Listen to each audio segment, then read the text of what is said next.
8 August रोजी मंगरुळपीर पोलिसांना गोपनीय माहिती मिळाली की कथिया रंगाची इंडिगो कंपनीची 1082 क्रमांकाच्या कारमध्ये 3 व्यक्ती भारतीय नकली चलनी नोटा बनविण्याकरिता लागणारे साहित्य नांदेड येथून घेऊन येत आहे। मिळालेल्या माहितीच्या आधारावर मंगरुळपीर पोलिसांनी नाकाबंदी करून वाशिमकडून एक कथिया रंगाची इंडिगो कंपनीची कार क्रमांक 1082 ही येताना दिसल्याने कारवाई पथकाने कार थांबवली असता सदर कार न थांबता कारंजा मार्गाने पळून जात असताना कारचा पाठलाग करून पोलिसांनी कार ताब्यात घेऊन कारची झडती घेतली असता कारमध्ये 3 व्यक्ती नामे शिवाजी खराडे वय 53 वर्ष राहणार शिवाजीनगर कारंजा लाड, शेख जावेद शेख लालन वय 44 वर्ष राहणार मस्जिदपुरा कारंजा लाड, शेर खान मेहबूब खान वय 46 वर्ष राहणार मोती मस्जिद काझीपुरा कारंजा लाड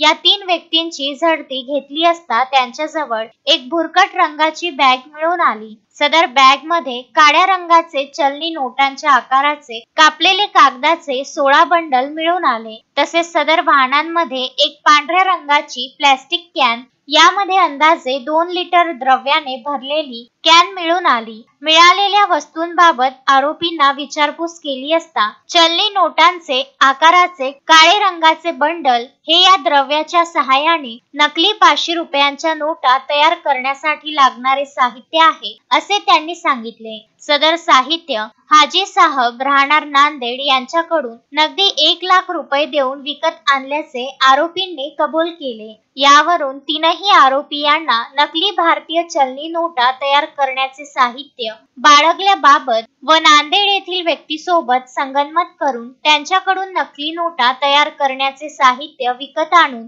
नकली नोटा तयार करण्याच्या आरोपावरून 3 आरोपींना मुद्देमालासह ताब्यात घेतले। सदर कारवाई वाशिम जिल्हा पोलीस अधीक्षक मनोज तारे, अपर पोलीस अधीक्षक भारत तांगडे, उपविभागीय पोलीस अधिकारी निलिमा अरज, पोलीस निरीक्षक सुधाकर आडे, मंगरुळपीर यांच्या मार्गदर्शनाखाली सहाय्यक पोलीस निरीक्षक शिवचरण डोंगरे, पोलीस उपनिरीक्षक दिनकर राठोड, पोलीस उपनिरीक्षक Ram Dhage, police head constable Sanjay Ghatode, Jitendra Thakare, Malkar, Rafiq Edne, चालक उमेश ठाकरे यांनी पार पाडली।